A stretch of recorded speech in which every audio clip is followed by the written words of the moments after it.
Vavaka, mivavaky vavaka.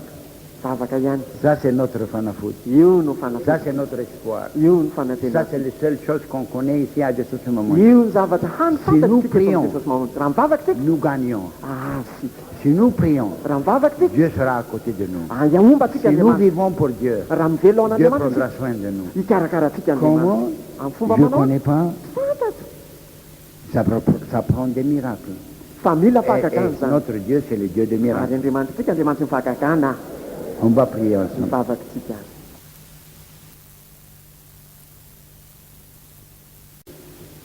Vavaka, Mivavaky tsika. vavaka.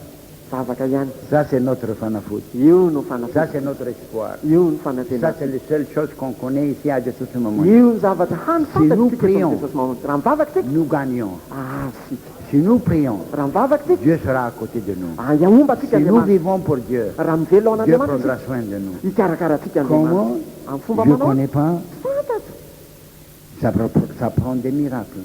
Fa mila Et fahakakana zany. notre Dieu, c'est le Dieu des Ary miracles. Andriamanitra tsika Andriamanitra mifahakakana. On va prier ensemble. Mivavaky tsika.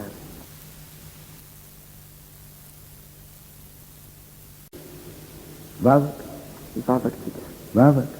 Vavaka ihany. Ça, c'est notre fanafody. Io no Ça, fanafody. c'est notre espoir. Io no Ça, fanantenana. c'est les seules choses qu'on connaît ici à Jesús Mamoni. Io ny zavatra hany Si nous fantatry prions, Jesosy mamonjy. Raha mivavaky tsika, nous gagnons. sika. Si nous prions, Raha mivavaky tsika, Dieu sera à côté de nous. iaomba tsika Si nous Andriamanitra. vivons pour Dieu, Raha mivelo ao Dieu an'Andriamanitra prendra tsika, soin de nous. hikarakaratsika Comment? Andriamanitra. Amin'ny fomba Je ne manao connais pas. fantatro.